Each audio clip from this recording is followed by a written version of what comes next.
What's up, guys? Hope you're doing great. Welcome back to my channel. This is your boy Kobe Shots, and as always, coming to you with yet another informative video. Today you can actually confess that I'm in a different setting, and it's because I wanted to do this type of video outside so that it will actually suit what I'll be describing to you, so I can give you some kind of visuals as well to complement all the things that I'll be saying.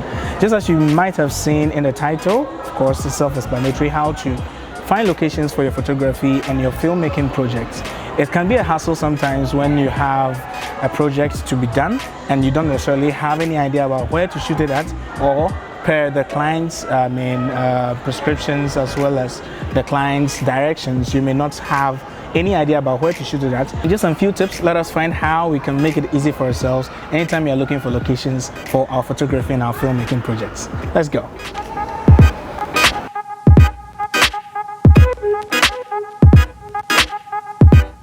Clients can actually give us restrictions as to what to decide on when it comes to locations. It can be because of what they want in that particular location, what they've actually seen, and what the concept about whatever they want to shoot is. So if you are picking anything that has to do with any client work, you have to first of course consult your clients, get an idea about what exactly they want to achieve, and per that you can make your decisions based on what they want, and it can actually help you a lot.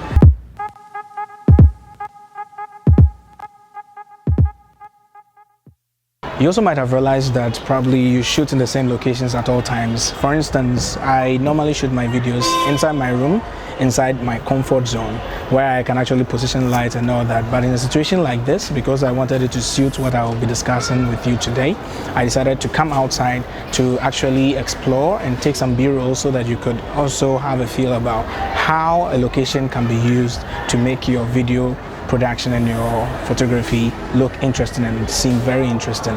So if you check out this place where I'm shooting at, you can actually see and notice that there are a lot of textures and there are a lot of things that I'll be talking about as the most paramount things that you should consider anytime that you are taking photographs or you're deciding on a location to film your video projects. Allow me to use this opportunity to thank our sponsor for this video, Clockwork. Clockwork is actually a Ghanaian sports brand that deals in the customization of sports apparels and items used in sports. So anytime you're thinking about creating and customization of sports apparels, think about Clockwork. They surprised me with what I'm wearing, and I am sure that they are going to surprise you anytime you think about using their services.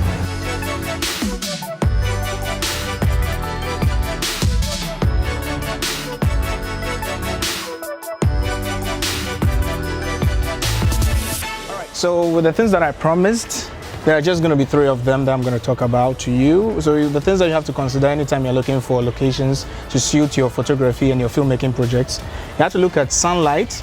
Sunsets can be preferable because sometimes it gives very warm tones to help what you're doing, as well as lens flares. And the second thing that we'll be talking about is the depth, foreground, and the background, and textures. I'll be giving you some visuals to actually complement what I'll be explaining so that you can vividly understand every bit about what I'll be talking to you.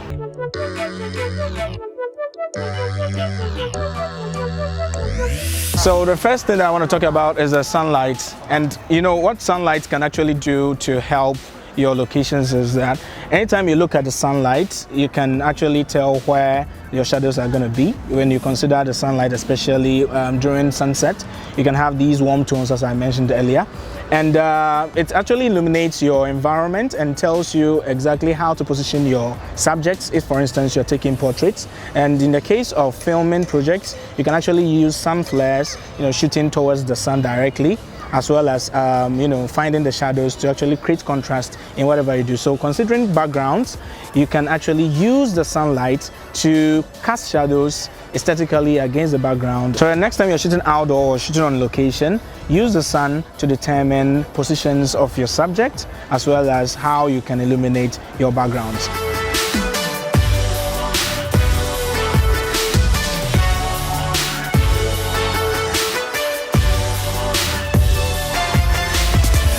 The next thing to consider anytime you are thinking about a location to do your photography or your filmmaking project is to think about depth. Depth simply implies foreground and background elements. So for instance, if you are taking a picture of a beautiful model and you have some elements like greenery in front of the model, you can blur it out to give a little bit of distance and a little bit of depth. When choosing a location and to make your pictures and your videos beautiful, try to find locations where you can find a lot of elements that you can put in the foreground and in the background, and that's going to help you make your videos and your photographs look very interesting.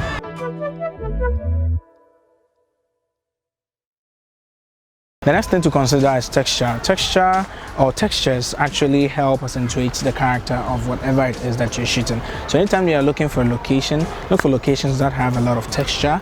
Depending on actually the concept and whatever you're doing, textures play a very important role in any kind of project. So for photography, in terms of your backgrounds, look for texture, and for your filmmaking projects, also look for texture in objects, in the environment, and almost anything that you can find.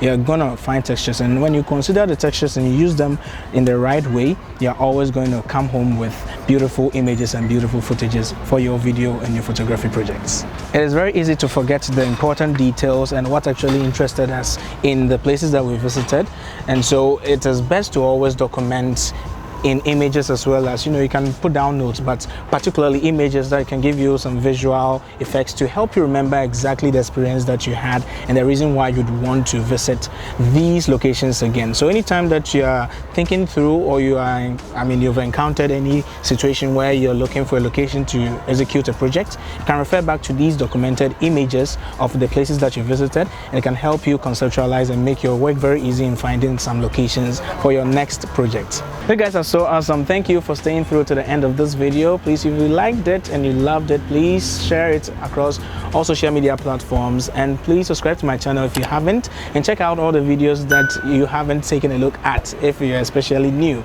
and turn on the post notification button to be notified of all future videos that I'll be posting here on my channel. Until the next video, have a wonderful day. See ya.